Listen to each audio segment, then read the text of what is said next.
Hi, this is Elsa P. of ElsaElsa.com. In this video, I'll discuss how to resolve commitment-phobic tendencies specific to Sagittarius or people with a strong Jupiter signature in their chart. Sagittarians have problems partnering because their natural tendency is to leave. Sag is a restless sign with a constant desire to expand. These people are seekers. They're represented by a wild horse, and like a wild horse, there's a compulsion to see what's over the next horizon.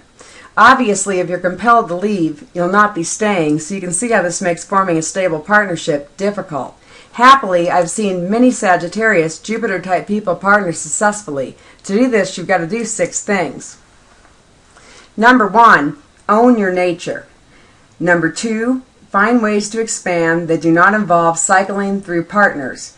Number 3, realize that cycling through partners is a trap too after a while. Number 4, leave the doors and windows open to alleviate feelings of being closed in. Number 5, think before you act on these feelings when they do arise. And number 6, find a partner who is a kindred spirit. If you follow this 6-step process, you'll be working with your nature instead of against it. Now let's dive in. Number 1, know yourself. If you're a person whose natural tendency is to leave, you've got to own this. If you're hell-bent on leaving every time, all the time, this has nothing to do with whoever you might be dating at the moment. The compulsion is inside of you. It doesn't matter who you meet or who you partner with. You're leaving, you're moving on, you're not going to be stopped at any juncture, and this is just the way the story goes. The first thing to decide is if you really want to change your ways. Not everyone is cut out to partner long term. If this is the case, you can inform the people you meet, but if you're watching these videos, you're probably more like me. You do want a partner. You just have trouble managing your freedom urges, or perhaps you have some kind of inner conflict to resolve. This is what I want to address. Number 2, find ways to expand that do not involve cycling through partners. A Sagittarius or a Jupiter-type person is a seeker. You're seeking adventure, education, and an expanded perspective. It's common for people like this to expand by dating people from other cultures. They cycle through partners in an endless quest for more experience. It works to a degree, but this is not the only way to expand your horizons. For example, you can go to school.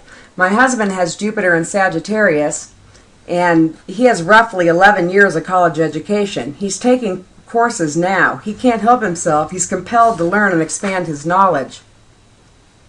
I get my fix working as an astrologer with clients around the world. I am constantly talking to people who are outside my immediate realm, which keeps my mind open and gives me a broad perspective. See how easy this is?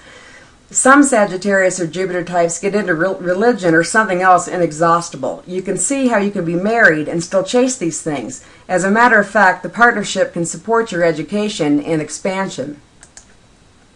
Number 3, realize that cycling through partners is a trap too after a while. Are you really expanding when you've done nothing but run through partners for 30 years? There comes a point where you're just cycling through people mindlessly. You know what I mean. You sign on to a dating site and see the same faces, and yours is one of them. You get a partner, leave them, get another partner, leave them, get another partner, they leave you. After a while, you're behaving an awful lot like a rat addicted to cocaine. That's not freedom. I told one Sagittarius client that seeing as she had had one man per year for 30 years, if she now had one man for 30 years, this would be a new adventure. Number 4, leave the doors and windows open.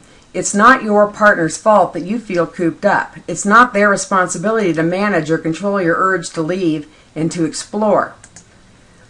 When you do partner with someone, do what you can to alleviate feelings of being closed in. Just leaving a door or window open will help. It's also possible to leave and come back. You can leave and go to the library, for example.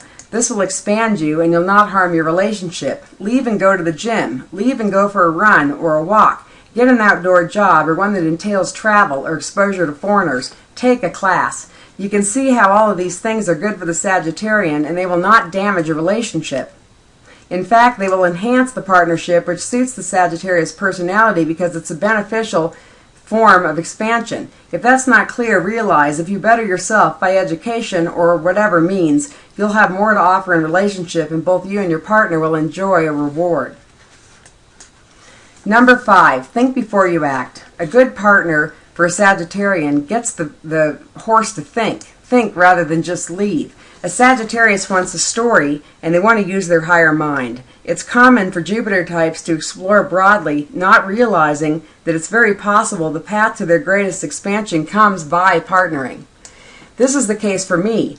Once I realized I could learn more married than I could being single, I was sold. And when I discovered this, commitment became not only possible, but desirable. Number 6, partner with a kindred spirit. It's very important that Jupiter types let their partner know of their wandering gene. The kind of person you can successfully partner with will understand this and probably have a gene like this themselves.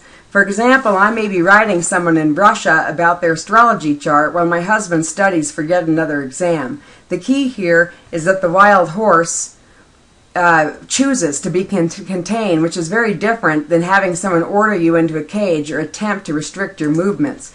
A Sagittarian or a Jupiter type person will stay so long as they're not closed off from the opportunity to expand. Ideally, the partner will have knowledge that benefits the Sagittarian. For example, I learned to think tactically from my husband. This enhances my experience when I explore my own area of interest. It's like putting a blanket on a horse before he or she goes out for a run on a cold day. You're better with it than without. Here's the trick. It's possible to increase your freedom through commitment. If you wonder how that works, the next time you're putting up a profile on a dating site, ask yourself what you might be doing if you were partnered. Something new, maybe? Next, I'll show you how to use astrology to identify the Sagittarius or Jupiter archetype in a chart. See you next video. This is Alsophy.